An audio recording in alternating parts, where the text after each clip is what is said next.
खुदा बाप बेटे रूल कुदस के नाम से आमीन। अज़ीज़ मोमिन, reverend father doctor Stephen Sadiq की जानिब से आप सबको सलाम अर्ज़ है। मेरे अज़ीज़ों, आज साल के दौरान 17वां आम हफ्ता है और दिन जुमेरात है। आज के दिन हम जिन दो हवालों पर ध्यान व ज्ञान करेंगे उनमें इर्मिया 18 बाब पहली आयत से 6 आयत और अंजील मुक़द्दस बामुताबिक मत्ती रसूल उसका 13 बाब 47 से 53 आयत तक। आए हम खुदावंद के ज़िंदा और पाक कलाम में से आज की पहली तिलावत सुनते हैं, जो कि इर्मिया 18 बाब पहली आयत से 6 आयत तक है। ये वो कलमा है जो इर्मिया ने खुदावंद से पाया जब उसने कहा, उठ और कमहार के घर में जा और वहाँ मैं अपने कलमात तुझे सुनाऊंगा। तब मैं कमार के घर में गया तो देख, वो चाक पर काम करता था। जब कभी कोई बर्तन जो कुम्हार मिट्टी से बना रहा था उसके हाथ में बिगड़ जाता तो वो उससे और कोई बर्तन बना लेता, जैसा कि उसकी निगाह में अच्छा मालूम होता। तब खुदावंद ने मुझसे कलाम किया और कहा, ऐ इसराइल के घराने, यूँ खुदावंद का फरमान है, क्या मेरा अख्तियार नहीं कि इस कुम्हार की मानद तुम्हारे साथ सलूक करूं? देख ऐ इसराइल के घराने, तुम मेरे हाथ में ऐसे हो जैसे मिट्टी कुम्हार के हाथ में है। खुदा का कलाम पढ़ा और सुना जाना हम सब के लिए बाइस से बरकत हो। खुदा उनका शुक्र हो। अंजील मुक़द्दस बामुताबिक मत्ती रसूल, आए खुदावंद तेरी तमजीद हो, उसका 13 बाब और उसकी 47वीं आयत से 53 आयत तक।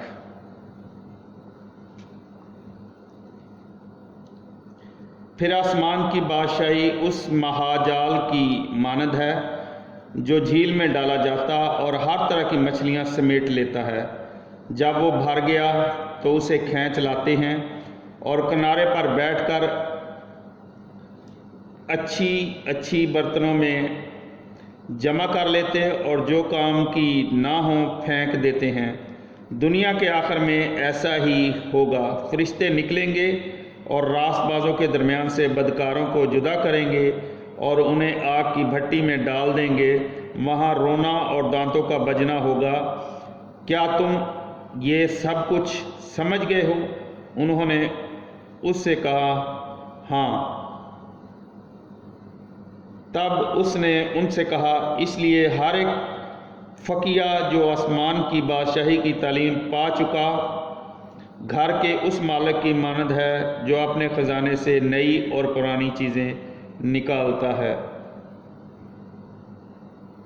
और ऐसा हुआ कि जब यसु ये तमसीलें ख़त्म कर चुका तो वहाँ से रवाना हुआ। यहाँ तक आज की अंजील मुक़द्दस के वसीले से हम सब की ख़ताएँ मुआफ़ की जाएँ। MC तेरी सताइश हो। इर्मिया नबी खुदा को कुम्हार से और इंसान को गूंदी हुई मिट्टी से तशबीह देता है। जैसे कुम्हार गूंदी हुई मिट्टी से अपनी मर्ज़ी से बर्तन बनाता है, वैसे ही खुदा इंसान को अपनी मर्ज़ी से तश्कील देता है। आज की तमसील, जो आखिरी तमसील में बादशाही को एक बड़े यानी महाजाल की मानंद कहा गया है जो दरिया में डाला गया और उसने हर किस्म की मछलियां समेट लीं। मछेरों ने मछलियों की छांटी की, अच्छी तो बर्तनों में जमा कर ली और जो ख़राब थी फेंक दी। हमारा खुदावंद तमसील की तशरीह करते हैं। ज़माना दुनिया के आखिर का है, यानी बड़ी मुसीबत के इख्तिताम का वक्त, ये मसीह की दूसरी आमद का वक्त है। माहीगीर फरिश्ते हैं, अच्छी मछलियाँ, रास्तबाज लोग हैं यानी निजात याफ्ता लोग, इनमें यहूदी और गैर कौम सभी शामिल हैं। बुरी मछलियाँ नाराज़ लोग हैं, یعنی ہر نسل کے وہ لوگ جو ایمان نہیں لائے، جیسا کہ ہم نے گیہوں اور زوان کی تمثیل میں دیکھا تھا۔ دونوں قسموں کے لوگوں کو الگ الگ کیا جاتا ہے۔ راست باز اپنے باپ کی بادشاہی میں داخل ہوتے ہیں، جبکہ ناراستوں کو آگ کی بھٹی میں پھینک دیا جاتا ہے۔ وہاں رونا اور دانت پیسنا ہوگا، مگر یہ آخری عدالت نہیں ہوگی۔ یہ عدالت 1000 سالہ بادشاہی کے آغاز میں ہوتی ہے۔ آخری عدالت 1000 سالہ ختم ہونے پر ہوگی۔ گیبلین اس تمثیل پر یوں تبصرہ کرتا ہے: بڑا جال یعنی مہا جال دریا میں ڈالا جاتا ہے۔ ہم پہلے دیکھ چکے ہیں کہ دریا قوموں کو پیش کرتا ہے۔ تمثیل بڑی مصیبت کے زمانہ میں انجیل کی خوشخبری کی منادی کی طرف اشارہ کرتی ہے۔ راست باز اور ناراستوں کو الگ الگ کرنے کا کام فرشتے کریں گے۔ ان ساری باتوں کا تعلق موجودہ دور سے نہیں ہو سکتا اور نہ کلیسیا کے ساتھ ہو سکتا ہے، بلکہ اشارہ اس دور کی طرف ہے جب بادشاہی قائم کی جانے کو ہوگی، جیسا کہ مکاشوہ کی کتاب سے بھی صاف واضح ہے۔ فرشتوں کو استعمال کیا جائے گا، ناراستوں یا شریروں کو آگ کی بھٹی میں ڈال دیا جائے گا، اور راست باز 1000 سالہ بادشاہی کے لیے زمین پر موجود رہیں گے۔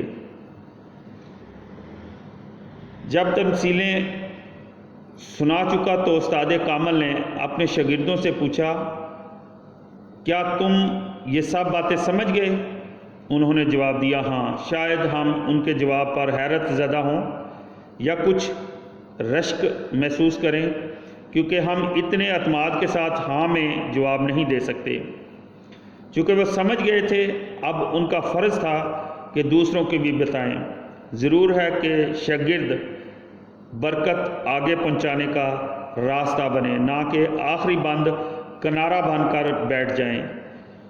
یہ 12 شاگرد اب فقیہ بن گئے تھے، یعنی آسمان کی بادشاہی کے وہ تربیت یافتہ استاد جو سچائی کی تعلیم دیتے اور تشریح و وضاحت کرتے ہیں۔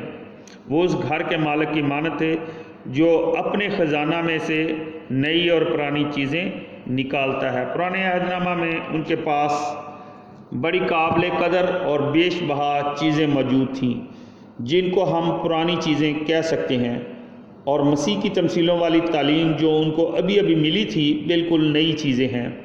علم کے اس وسیع ذخیرے سے وہ جلالی اور شاندار سچائی کو دوسروں تک پہنچانے کے ذمہ دار تھے۔ میرے عزیزو، یہ دنیا عارضی اور فانی ہے، اس لیے ہمیں اپنی عاقبت سنوارنے کے لیے خدا کے کلام کے مطابق زندگی بسر کرنی چاہیے اور اپنے اعمال درست کرنے چاہیے۔ خدا کا فضل ہمارے ساتھ ساتھ رہتا ہے۔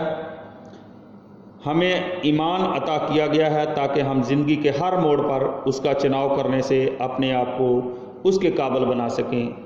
یہ سچ ہے کہ خدا کی دائمی محبت ہمیشہ کے لیے ہمارے ساتھ ہے۔ خدا ہم سب کو اپنے کلام کو پڑھنے، سننے اور اس پر عمل پیرا ہونے کے لیے علم، عقل اور فہم عطا کرے تاکہ ہم اس کے کلام کو سمجھ سکیں۔